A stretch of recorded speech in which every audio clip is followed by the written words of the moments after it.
Assalamualaikum warahmatullahi wabarakatuh. Halo, selamat siang teman-teman dan juga Bu Oki. Saya Cesar Novelino, mahasiswa Teknik Kimia Universitas Internasional Semen Indonesia. Pada siang hari ini saya akan memaparkan program kreativitas mahasiswa yang saya susun dengan judul Studi Produksi Biodiesel Mikroalga Nanoschleropsis sp melalui metode subcritical methanol non-catalytic transestrification. Nah, jadi penelitian ini dilatar belakangi oleh kebutuhan energi global yang hingga saat ini masih didominasi oleh penggunaan bahan bakar fosil berupa minyak bumi dan batu bara yang notabene mereka ini tidak bisa diperbarui. Nah, sementara itu kebutuhan energi selalu meningkat setiap tahunnya.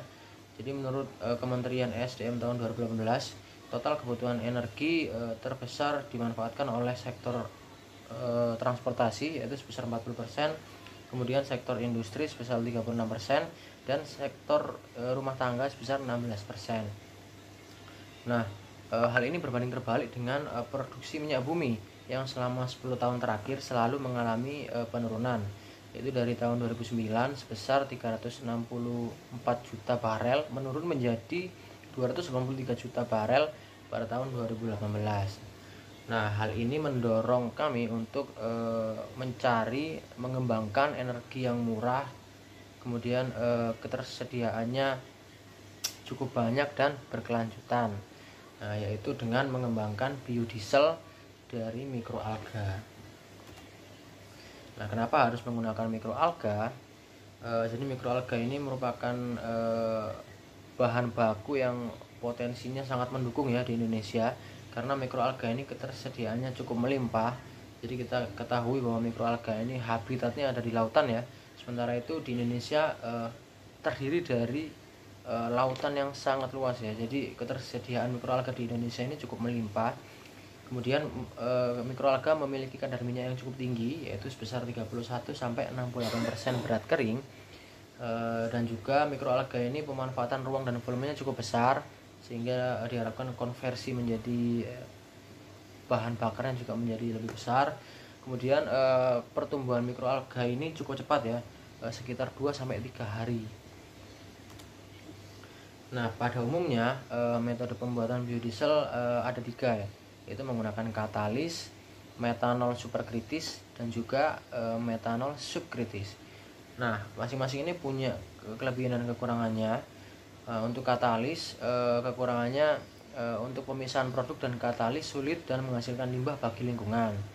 Kemudian untuk metode subkritis, mereka menggunakan suhu dan tekanan tinggi sehingga butuh safety treatment lebih lanjut.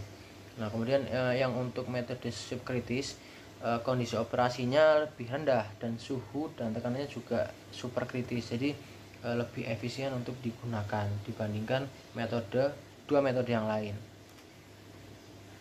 Nah, permasalahan seperti apa yang mendasari berdirinya penelitian ini?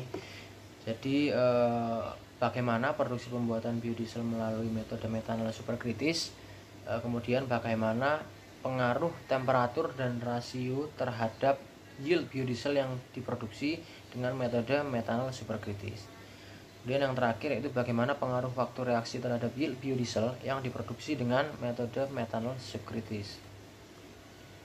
Nah, untuk metodenya yang umum digunakan, yang paling berpotensi menjanjikan hasil yang cukup bagus di penelitian ini, itu dengan luring ya, melalui eksperimen laboratorium. Jadi mikroalga ini akan diekstraksi terlebih dahulu sehingga menghasilkan minyak mikroalga, kemudian akan direaksikan pada subkritis sehingga menjadi metanol, kemudian akan diesterifikasi secara transekstrifikasi hingga menjadi bahan bakar biodiesel seperti itu. Sekian presentasi dari saya, apabila ada salah kata mohon dimaafkan. Wassalamualaikum warahmatullahi wabarakatuh.